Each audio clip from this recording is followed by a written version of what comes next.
Hey everyone, nintendoboy17 here. After a long delay, I am finally releasing my review of The Legend of Zelda Majora's Mask.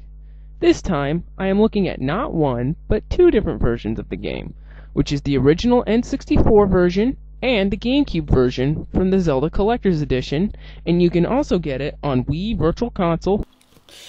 Unlike most Zelda games, Majora's Mask doesn't have the save the princess and the world from Ganon plot. Instead, Link has to save the world from a moon with an evil face and with a time limit of 3 days. What's also different is the scenery. Instead of Hyrule, you are now in the land of Termina, and the center of attention there is Clocktown, where a lot of people are getting ready for the upcoming Carnival of Time, while some people are in a panic about the problem in the sky. But despite the 3-day time limit, not everything has completely changed. Link still has to explore all of Termina in order to save this new place from not only the inevitable destruction of mankind from above, but from Termina's other problems. Luckily, he has the power of time to help him out, as well as gaining magical masks that can transform him into different races as well as new identities. The Deku mask allows him to hop on water with a limited amount of times, launch himself from special flowers, and will also allow Link to spit bubbles.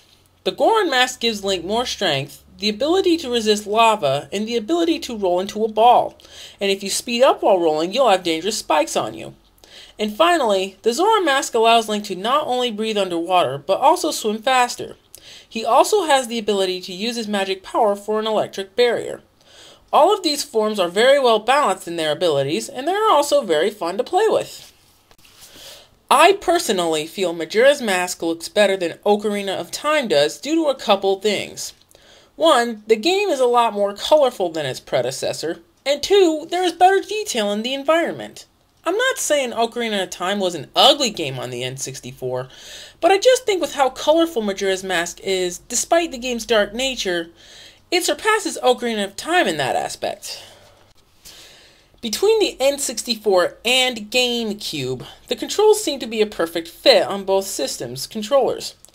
On the GameCube version of the game, you have two different options for using your equipped items, which are the C-Stick and the Y, Z, and X buttons. Regardless of what you use, the controls are responsive enough as they are, so there really isn't much to say there.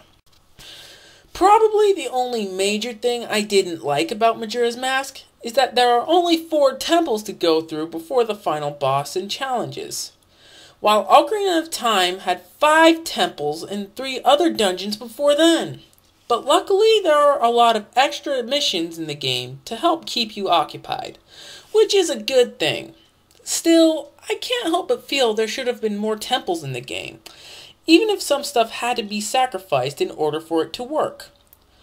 Though with what temples that were in the game, they are still fun with the puzzles and boss battles involved, with some frustrations, just like every other Zelda game.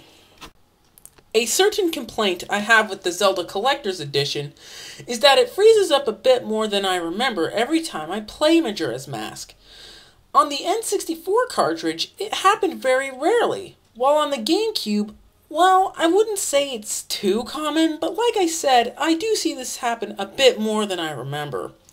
But this is probably due to some emulation issues getting the game on the cart to a disc that carried 3 other games, 2 videos, and a 20-minute demo for Wind Waker. So overall, I loved Majora's Mask about as much as I love other games in the Zelda series. If you still have an N64 and are looking for more games to try out, can find a collector's disc on the GameCube, or have enough Nintendo points for a download on Virtual Console, I'd say give this a shot.